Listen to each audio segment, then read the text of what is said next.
നമസ്കാരം. പേളിമാണി വീണ്ടും വന്നിട്ടുണ്ട്.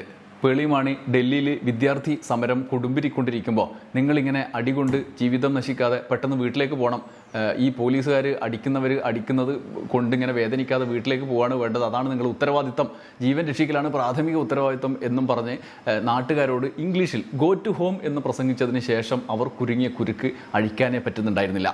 എത്ര പേരാണ്, 4 ലക്ഷം പേർ അവരുടെ സബ്സ്ക്രൈബേഴ്സിൽ നിന്ന് ഒഴിഞ്ഞുപോയി എന്നാണ് പറയുന്നത്.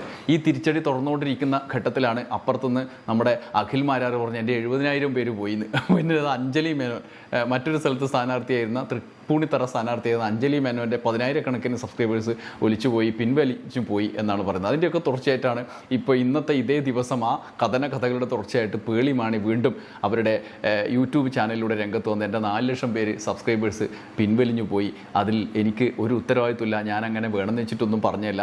ഗോ ടു ഹോം എന്ന് പറഞ്ഞതിന് വേറെയാണ് അർത്ഥം, നിങ്ങൾ ഉദ്ദേശിച്ച അർത്ഥമല്ല എന്ന്. നമുക്ക് ഇംഗ്ലീഷൊന്നും അറിയാത്തതുകൊണ്ട് മൂപ്പര് അതിൻ്റെ വിശദീകരണം അവർ ഇംഗ്ലീഷിലാണ് ഇൻസ്റ്റാഗ്രാമിൽ പോസ്റ്റ് ചെയ്ത്, നമ്മൾ മലയാളത്തിലാണല്ലോ ഇതൊക്കെ വായിക്കുന്നത്, അതുകൊണ്ട് അത് നിങ്ങൾ ഉദ്ദേശിച്ച അർത്ഥമൊന്നുമല്ല, വേറെ ചില അർത്ഥങ്ങളാണ് എന്ന് പറഞ്ഞ് വിശദീകരിക്കാൻ പേളിമാണി ഇന്ന് അവരുടെ യൂട്യൂബ് ചാനൽ വന്നു.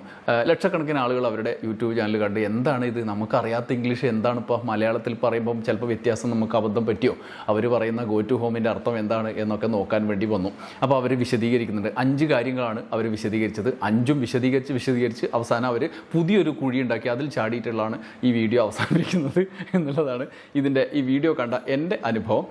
നമ്മൾ വിശദമായിട്ട് ഈ കാര്യം നിരീക്ഷിച്ചുകൊണ്ടിരുന്ന ഒരാളെന്നുള്ളവർക്ക്, നിങ്ങളോട് സംസാരിച്ചുകൊണ്ടിരുന്ന ഒരാളെന്നുള്ളവർക്ക് തുടക്കം മുതൽ പേളിമാണി ഉള്ളിൽ കൃത്യമായ കാഴ്ചപ്പാടോടുകൂടിയാണ് ഡൽഹി സമരത്തെ അഭിമുഖീകരിച്ചത് എന്നത് വ്യക്തമാണ്. ആ കാഴ്ചപ്പാട് അവരുടെ ഉള്ളിൽ എങ്ങനെ ഉണ്ടായത്, EDA പേടിച്ചിട്ടാണോ BJP പേടിച്ചിട്ടാണോ കാവ്യോടുള്ള സ്നേഹം കൊണ്ടാണോ എന്നൊന്നും നമ്മുടെ വിഷയമല്ല. പക്ഷേ അവർ ഒരു വ്യക്തമായ കാഴ്ചപ്പാടോടെയാണ് ഈ സമരത്തെ നേരിട്ടത്, അല്ലെങ്കിൽ അവരെ അഭിസംബോധന ചെയ്തത്. അവരുടെ പോസ്റ്റിൻ്റെ തുടക്കത്തിൽ തന്നെ അവർ വ്യക്തമാക്കിയിരുന്ന 2 പോസ്റ്റ് ഇട്ടല്ലോ, ഒന്ന് ആദ്യം ഡിലീറ്റ് ചെയ്തു, പിന്നെ വീണ്ടും ഇട്ടു. ഇതിൽ അവർ വ്യക്തമാക്കിയിരുന്ന കാര്യം ഒരൊറ്റ കാര്യമാണ്, വിദ്യാർത്ഥികൾ വലിയ കുഴപ്പത്തിലാണ്, നിങ്ങൾ രക്ഷപ്പെട്ടോ എന്നാണ് അവർ വ്യക്തമാക്കിയത്. കുഴപ്പത്തിലാവുന്നത് അവർക്ക് ജീവൻ നഷ്ടപ്പെടുന്നു എന്നൊക്കെ ഉള്ളത് കൊണ്ടാണ്. ഈ ജീവൻ നഷ്ടപ്പെടാനുള്ള കാരണം എന്താണ്? അത് പോലീസിൻ്റെ ക്രൂരമായ മർദ്ദനമാണ്. ആ മർദ്ദനത്തിന് അടിസ്ഥാനമായ ഈ കുട്ടികളുടെ സമരത്തിൻ്റെ കാരണം എന്താണ്? അത് വിദ്യാർത്ഥികളെ ആത്മഹത്യയിലേക്കും മരണത്തിലേക്കും തള്ളിവിടുന്ന വിധത്തിൽ പരീക്ഷാ ചോദ്യപേപ്പർ ചോർത്തി ലീക്കിംഗ് കച്ചവടം തന്നെ നടത്തിയ ഒരു സംഘത്തിൻ്റെ മേലിരിക്കുന്ന ഭരണകൂടത്തിൻ്റെ പിടിപ്പുകേടാണ്. ഇതൊരു വസ്തുതയാണ്. ഇത് നിലനിൽക്കുകയാണ് ഇവർ പറഞ്ഞത്, ഈ സമരത്തിന് ഇറങ്ങിയ കുട്ടികളെ നിങ്ങൾ വീട്ടിലേക്ക് പോകുക, നിങ്ങൾ ജീവനാണ് പ്രധാനം എന്ന് പറയുന്നത്. അപ്പോൾ എന്താണ് അവരുടെ കാഴ്ചപ്പാടെന്ന് വ്യക്തമാണ്. അതായത് സമരത്തിനിറങ്ങിയ കുട്ടികൾ ആണ് ഇപ്പോഴത്തെ പ്രൈമറി ഉത്തരവാദികൾ, ഈ മറ്റ് പ്രതികളായി നിൽക്കുന്ന ആളുകളൊന്നും എൻ്റെ പരിഗണനാ വിഷയമല്ല എന്നാണ് അവർ പറഞ്ഞത്. അതിൽ നമുക്ക് വിശകലനത്തിലേക്ക് കടന്നുപോയാൽ അവർക്ക് രക്ഷിക്കാൻ ഉള്ളത് ഈ BJP സർക്കാരിനെയാണ് എന്നുള്ളതാണ്. കാരണം ഇതിലെ പ്രാഥമികമായി ഒറ്റൊരു ചോദ്യമുള്ളൂ, സമരം ചെയ്യുന്നവരുടെ സമരം മുദ്രാവാക്യം അത് ശരിയാണോ തെറ്റാണോ, അല്ലെങ്കിൽ നിങ്ങൾ സമരത്തിൻ്റെ കാര്യത്തിൽ വിദ്യാർത്ഥികളെ സർക്കാർ കേൾക്കണം എന്ന നിലപാടുകാരാണോ? ഇത്രേ ഉള്ളൂ, വേറെ കാര്യമൊന്നുമില്ല. അത് കേൾക്കണോ എന്നുള്ളത് കൂടി മാത്രമാണ്, അല്ലാതെ നിങ്ങൾ അത് നടത്തി കൊടുക്കണമെന്ന് പോലുമല്ല. സർക്കാർ ഈ വിദ്യാർത്ഥികളെ കേൾക്കണമായിരുന്നു എന്നുള്ളത് മാത്രമാണ്. അതിന് അത്രമാത്രം ഗൗരവമുള്ള വിഷയമാണ് ഉന്നയിച്ചത്.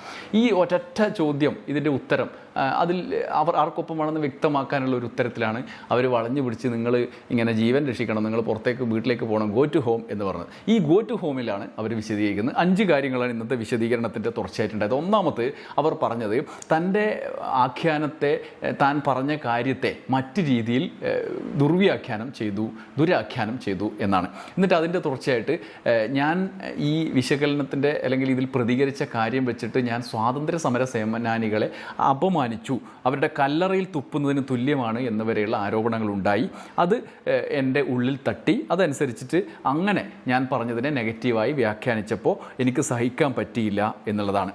അപ്പോൾ എന്നിട്ട് അവർ പറയുന്നത് സമരത്തിനിറങ്ങിയ ആളുകളുടെ ജീവനെക്കുറിച്ചാണ് എനിക്ക് പ്രാഥമികമായി ആവലാതി ഉണ്ടായത്, അപ്പോൾ അവർ തിരിച്ചു പോകണം എന്നാണ് ഞാൻ പറഞ്ഞത്. അത് ഗോ ടു ഹോം എന്ന് പറയുന്നത് വളരെ കൃത്യമായിട്ടാണ്, അല്ലാതെ എനിക്ക് വേറെ ആരോടെങ്കിലും താല്പര്യമുള്ളതുകൊണ്ടല്ല, അവരോട് എനിക്ക് ഒരു ദേഷ്യമില്ല, സ്നേഹമുള്ളതുകൊണ്ടല്ലേ ഗോ ടു ഹോം എന്ന് പറയുന്നത് എന്നാണ്. അപ്പോൾ പേളിമാണി തന്നെ പറഞ്ഞ ഉദാഹരണം വെച്ച് നോക്കുകയാണെങ്കിൽ, സ്വാതന്ത്ര്യ സമരം നടക്കുമ്പോൾ സ്വാഭാവികമായിട്ടും ആ സമരത്തിൽ അടിയേറ്റവരുണ്ട്, കൊല്ലപ്പെട്ടവരുണ്ട്, കോടതി തൂക്കിക്കൊന്ന ആൾക്കാരുണ്ട്, പല രീതിയിലുണ്ട്. അപ്പോൾ ഇവരോടൊക്കെ നിങ്ങൾ വീട്ടിലേക്ക് പോയിക്കോ, നിങ്ങളുടെ ജീവനെക്കുറിച്ചാണ് എനിക്ക് ആകുലത എന്ന് പറഞ്ഞാൽ എന്തായിരിക്കും സ്ഥിതി? സമാന സ്ഥിതി തന്നെയാണ്. അപ്പോൾ നിങ്ങൾ സ്വാതന്ത്ര്യ സമര സേനാനികളെ ആക്ഷേപിക്കുന്നത് പോലെ, അല്ലാതെ ആക്ഷേപിക്കുന്ന പറഞ്ഞാൽ അവരിപ്പോൾ ജീവിച്ചിരിപ്പില്ലല്ലോ, നമ്മളന്നില്ലല്ലോ. അപ്പോൾ ഇന്നത്തെ കാലത്താണെങ്കിൽ നിങ്ങളന്ന് ഇതേ ആഖ്യാനം അന്ന് നിങ്ങൾ കൊണ്ടുപോയിട്ടുണ്ടെങ്കിൽ അതല്ലേ പറയാമെന്നാണ് ആളുകൾ ചോദിച്ചിട്ടുണ്ടാവുക. അതാണ് പേളിമാണിയെ വിഷമിപ്പിച്ചത്. അപ്പോൾ സ്വാഭാവികമായിട്ടും ഈ സമരക്കാരെ ആക്ഷേപിക്കലാണത്. കാരണം അവരൊരു ഗൗരവമുള്ള പ്രശ്നം ഉന്നയിക്കുമ്പോൾ നമ്മൾ വളരെ സുരക്ഷിതമായൊരു സെൻറ്ററിൽ ഇരുന്നുകൊണ്ട് നമ്മൾ പറയുകയാണ്, എനിക്ക് ബുദ്ധിമുട്ട്, നിങ്ങളെ അടിയേൽക്കുമ്പോൾ എനിക്ക് കാണാൻ പറ്റുന്നില്ല,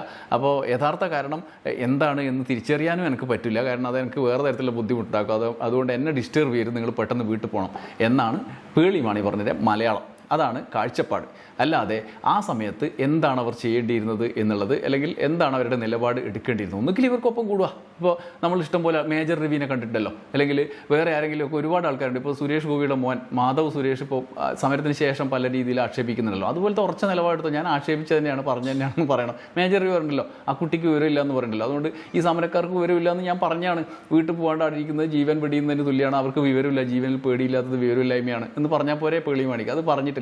പകരം സബ്സ്ക്രൈബേഴ്സ് വേറെ തരത്തിൽ എന്നെ വിചാരിക്കുന്നുണ്ട്, അതുകൊണ്ട് അവരുടെ സ്നേഹം നിലനിർത്തുകയും വേണം, എനിക്ക് എൻ്റെ രാഷ്ട്രീയം അതിനകത്ത് പറയുകയും വേണം. ആ രാഷ്ട്രീയ നിലപാട് അവർ കൃത്യമായിട്ട് ഈ സംഭവത്തിൻ്റെ തുടക്കം മുതൽ കൊണ്ടുപോയിട്ടുണ്ട്. ഇന്ന് അവർ വിശദീകരിക്കുന്ന വീഡിയോയിലും അത് കൃത്യമായിട്ട് അവർ ഉള്ളിലുണ്ട്. കാരണം അവർ പറഞ്ഞതെല്ലാം ശരിയാണ് എന്ന് അവർ വ്യാഖ്യാനിക്കുന്നുണ്ട്. രണ്ടാമത്തേത്, പോലീസിനെതിരെ അവരെന്ത് പറയുന്നുണ്ട്. അതായത് ഇതിൽ രണ്ട് പ്രശ്നങ്ങളുണ്ട്. ഒന്ന് പോലീസിൻ്റെ നടപടി, ഒന്ന് സർക്കാരിൻ്റെ നീക്കം. ഈ സമരക്കാർ പറയുന്ന കാര്യത്തിൽ സർക്കാർ എന്താണ് നടപടി എടുക്കുന്നതെന്ന് നമുക്ക് ചോദിക്കാം. സർക്കാരിന് നടപടി എടുക്കണം എന്ന് പറയാം. രണ്ടാമത്തേത്, പോലീസ് ചെയ്ത ക്രൂരതയെ. അതായത് പേളിമണി പറയുന്നതാണെങ്കിൽ ഈ പോലീസിൻ്റെ അടി കൊണ്ട് വേദനിക്കുന്ന കുട്ടികളോടാണ് പെട്ടെന്ന് ഓടി രക്ഷപ്പെട്ട് വീട്ടിൽ പോയിക്കൊണ്ടാണ്, അല്ലാതെ അടിക്കരുത് എന്നല്ല പറയുന്നത്. മാനിഷാദ എന്നാണ് നമ്മൾ ആദ്യം പറയാൻ പഠിക്കേണ്ടത്. നമ്മളെ വാൽമീകി പഠിപ്പിച്ചിട്ടുള്ളതും അതാണല്ലോ. മാനിഷാദ എന്നെങ്കിലും നമ്മൾ പറയാൻ തയ്യാറാവണം. അതിന് പകരം അത് പറയാണ്ട് ഈ അടി കൊള്ളുന്നവർ പെട്ടെന്ന് രക്ഷപ്പെട്ടു, നിങ്ങളെ ജീവൻ രക്ഷിച്ചോ എന്ന് പറഞ്ഞ, ഗോ ടു ഹോം എന്ന് പറഞ്ഞ ആളാണ് പേളിമാണി. അതിൻ്റെ തുടർച്ചയായിട്ടാണ് പറഞ്ഞത്. അങ്ങനെ ഗോ ടു ഹോം അല്ല പറഞ്ഞത്, ഇങ്ങനത്തെ ഗോ ടു ഹോമാണ് ഞാൻ പറഞ്ഞതെന്നാണ് പേളിമാണി ഇപ്പോൾ വ്യാഖ്യാനിക്കുന്നത്. അവിടെ എന്തുകൊണ്ട് നിങ്ങൾ പോലീസിനെ, ഈ അടിക്കുന്ന ആളോട് നിങ്ങൾ അടിക്കരുത്, ആ കുട്ടികൾ വീട്ടിൽ പോയിക്കോട്ടെ, നിങ്ങൾ അടിക്കരുത് എന്ന് പറയാൻ മടിക്കുന്നത് എന്തുകൊണ്ടാണ് എന്നുള്ളതാണ് ഈ രണ്ടാമത്തെ ചോദ്യം. അതിനും ഇന്നവർക്ക് ഉത്തരമില്ല. മൂന്നാമത്തേതാണ്, അവർ ഈ വിഷയത്തിൽ നിർണായകമായൊരു പ്രയോഗം നടത്തിയത് കാവി കളറിനെ കുറിച്ചാണ്. അതായത് കുട്ടികൾ ഗോ ടു ഹോമാണ്, പിന്നെ പോലീസ് കാണുന്ന ആൾക്കാരല്ല, അത് എൻ്റെ കാഴ്ചയിലുള്ള കാര്യമല്ല, നിങ്ങൾ ജീവൻ രക്ഷിക്കാൻ വീട്ടിൽ പോയിക്കോ എന്ന് പറഞ്ഞ ആൾ പറയാണ്, ഇപ്പുറത്ത് ഈ പോലീസിനെ ഇറക്കി വിട്ട ആളുകളുടെ പ്രതീക കളറ്, ആ പ്രതീകാത്മകമായ കളറിനെ കാണിച്ചുകൊണ്ട് പറയാണ്, എനിക്ക് ആ കളർ ഭയങ്കര ഇഷ്ടമാണ്, അവരുടേതാണെന്ന് പറയുന്നൊരു കളർ ഏതാ, saffron is my favourite colour എന്നുള്ള ഇതിൻ്റെ മലയാളത്തിൽ നമുക്ക് പറയാം, കാവി എനിക്ക് ഇഷ്ടമുള്ള കളറാണ്, ആരാണ് ചോദിക്കാൻ എന്ന മട്ടിൽ ഒരു വെല്ലുവിളിയും കൂടി നടത്തുകയാണ്. സ്വാഭാവികമായി അതിൻ്റെ രാഷ്ട്രീയമായ ചേർത്ത് വായിക്കലുകൾ അവിടെ വരും. അത് വരാൻ വേണ്ടിയിട്ടാണ് പറയുന്നതെന്ന് വ്യക്തവുമാണ്. എന്നാൽ ഇന്ന് അവർ പറയുന്നത്, എനിക്ക് പെട്ടെന്ന് ഞാൻ ഇൻസ്റ്റഗ്രാമിൽ മറ്റേ ക്യാൻവയിൽ എടുത്തിട്ട് എന്തോ ബോഡി ചെയ്തപ്പോൾ അതിനകത്ത് കളർ ഇതാണ് വന്നത്, അപ്പം ഞാൻ അങ്ങ് എടുത്തതാണ്, അല്ലാതെ എനിക്ക് ചുവപ്പും കാവിയും കറുപ്പും മഞ്ഞയും ചുവപ്പ വെള്ളയെല്ലാം ഒരുപോലെ തന്നെയാണ് എന്ന മട്ടിലാണ് അവർ വിശദീകരിക്കുന്നത്. പക്ഷേ ഇത് കൃത്യമായ കാഴ്ചപ്പാടിൻ്റെ തുടർച്ചയാണ് എന്നത് വ്യക്തമാണ്.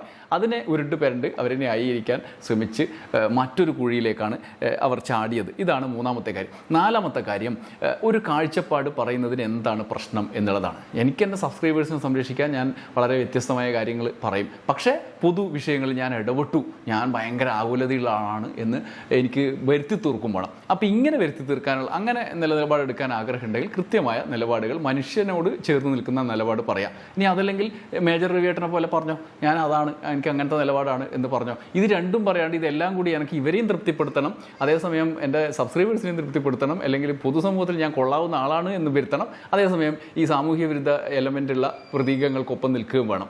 അത് എന്തുകൊണ്ടാണെന്ന് നമ്മുടെ വിഷയമല്ല. അത് ഇഡിനെ പേടിച്ചിട്ടാണ്, മറ്റേ ആളാണെന്ന്, അതൊക്കെ നമ്മൾ പല രീതിയിൽ പറയുന്നുണ്ട്, അതൊന്നും നമ്മുടെ വിഷയമല്ല. പക്ഷേ ഇങ്ങനെ ഒരു ഇരട്ട മുഖം വെച്ചുകൊണ്ട് നിൽക്കുന്നത് ശരിയല്ല. അത് ഈ രണ്ടാമത്തെ വിശകലന വീഡിയോയിലും അവർക്ക് പറയാൻ കഴിയുന്നില്ല. അവർ വ്യക്തമായി പറയണം. ഇപ്പോഴും അവർക്ക് പറയാനുള്ള അവസരങ്ങളുണ്ട്, പക്ഷേ അവർ പറയുന്നില്ല. ഇപ്പോഴും അവർ പറയുന്നില്ല, എനിക്കത് മിസ്റ്റേക്ക് പറ്റിയാണ്, ഞാൻ സമരക്കാർക്കൊപ്പമാണ്, അവരുടെ ആവശ്യങ്ങൾ കേൾക്കണം എന്നല്ല പറയുന്നത്. അവരോട് ഗോ ടു ഹോം എന്ന് പറഞ്ഞത് അവരുടെ ജീവനിൽ കൊതിയുള്ളത് കൊണ്ടാണ്, അല്ലെങ്കിൽ അതിൽ ആകലപ്പെട്ടിട്ടാണ് എന്നാണ് അവർ പറയുന്നത്. ഇനി അഞ്ചാമത്തെ കാര്യം, അവർക്കെതിരെ ഇക്കാര്യത്തിൽ നിലപാട് പറഞ്ഞ ആളുകളെ അപമാനിച്ചുകൊണ്ട് സംസാരിച്ചതാണ്. അത് സിബി മലയിലിൻ്റെ മകനെക്കുറിച്ച്, ജോയെക്കുറിച്ച് അവർ പറഞ്ഞാണ്, പരാജയപ്പെട്ട സംവിധായകൻ എന്ന് പറഞ്ഞാണ്. ഒന്നാമത്തെ കാര്യം, അതിൽ പിന്നീടുണ്ടായ ചർച്ചകൾ പരാജയപ്പെട്ട സംവിധായകൻ സിബി മലയിലിനെ ആക്ഷേപിച്ചു എന്നുള്ള നിലയിലാണ്. അവരതിൽ സ്വാഭാവികമായിട്ട് അവർ അവർ ഉദ്ദേശിച്ചിട്ടുണ്ടാവുക ഇദ്ദേഹത്തെ തന്നെ ആയിരിക്കാം, ജോയെ തന്നെ ആയിരിക്കാം. പക്ഷേ അതിൽ നമുക്ക് സംശയം വരുന്നത് ജോ ഒരിക്കലും ഒരു സിനിമയെ സംവിധാനം ചെയ്തിട്ടില്ല.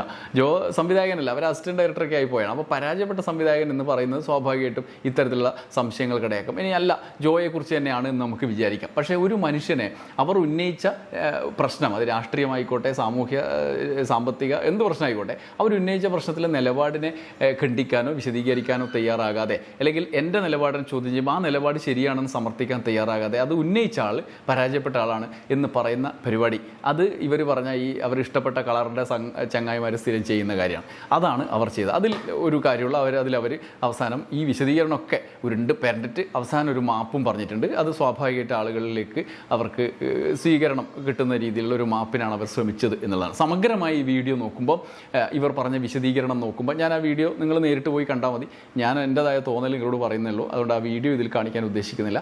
മാത്രമല്ല അത് പിന്നെ കോപ്പിറൈറ്റ് ഇഷ്യൂ ഒക്കെ ഉള്ളൊരു കാര്യം കൂടിയാണല്ലോ. എന്തായാലും അതിൻ്റെ ഒരു വിശകലനത്തിൽ നമുക്ക് തോന്നുന്ന കാര്യം, അവർക്ക് വ്യക്തമായ കാഴ്ചപ്പാട് തുടക്കം മുതൽ ഇപ്പോൾ ഈ വിശകലനം നടത്തുന്ന ഘട്ടത്തിൽ വരെയുണ്ട്. അവർ ഒരു പ്രത്യേക സംവിധാനത്തെ ആശ്രയിച്ചുകൊണ്ട് മുന്നോട്ട് പോകുന്നു. അവരുടെ രാഷ്ട്രീയ കാഴ്ചപ്പാട് മുന്നോട്ട് കൊണ്ടുപോകുന്നു. അതായത് BJP സർക്കാരിൻ്റെ ഈ വിദ്യാഭ്യാസ നയത്തിലടക്കം ഇതാണ് ഇപ്പോഴത്തെ പ്രശ്നം. അതിൽ അവർക്കൊരു കാഴ്ചപ്പാടുണ്ട്. സമരക്കാർ ഗോ ടു ഹോമാണ്, അല്ലാതെ പോലീസ് ഗോ ടു സ്റ്റേഷൻ അല്ല എന്നുള്ളതാണ്. സർക്കാർ ഈ മർദ്ദനങ്ങളിൽ നിന്നും ക്രൂരമായ നടപടികളിൽ നിന്നും പിന്മാറണം, എന്നിട്ട് നിങ്ങൾ ഗോ ടു ഓഫീസ് എന്നല്ല, അല്ലെങ്കിൽ ഗോ ടു പോലീസ് സ്റ്റേഷൻ എന്നല്ല.